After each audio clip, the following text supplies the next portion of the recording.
नमस्कार, आप देख रहे हैं बिहार तक और आपके साथ मैं हूं ऋचा शर्मा। लोकसभा चुनाव के नतीजे एनडीए के पक्ष में रहे, लेकिन बिहार में बीजेपी को बहुत ज्यादा फायदा नहीं हुआ।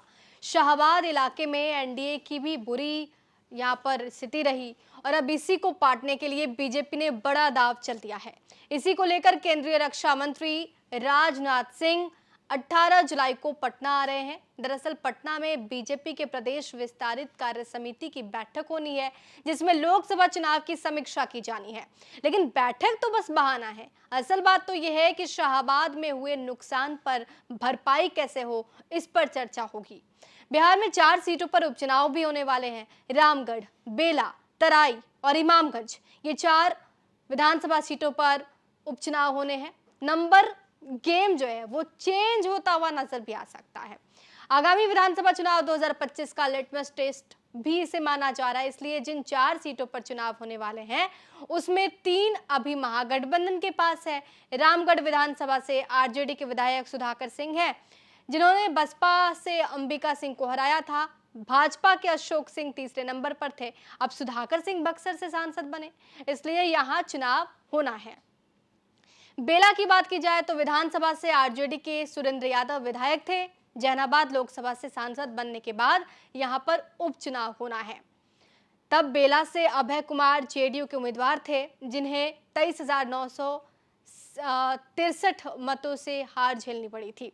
तराई विधानसभा क्षेत्र की बात कर ली जाए तो यहां से माले के सुदामा प्रसाद विधायक थे।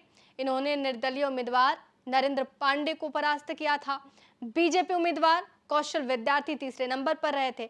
उपचुनाव होने वाले विधानसभा में मात्र इमामगंज ही एनडीए के पास है। यहाँ से हम यानी हिंदुस्तानी अवाम मोर्चा के संस्थापक सदस्य जितन राम मांझी विधायक थे। गया लोकसभा से जीतकर जितन राम मांझी पहुंचे हैं सदन यानी लोकसभा।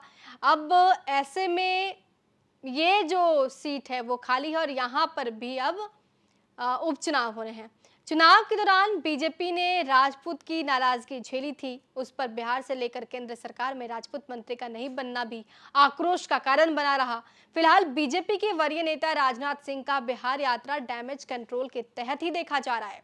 ये राजपूत मतों में बिखराव के कारण और उनके निदान के लिए बीजेपी के सक्रिय राजपूत नेताओं से मिलने की बात की जा रही है।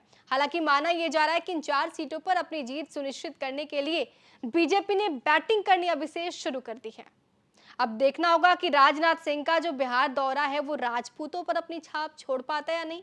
हालांकि अभी उपचुनाव भी होने हैं, अब उसमें भी ये देखना होगा कि इस बार क्या ये गुणागणित बदलेगा, क्योंकि 3 सीटें महागठबंधन के पास रही और 1 सीट एनडीए की। अब ऐसे में इन 4 सीटों का इतिहास क्या होगा, ये देखने वाली बात होगी।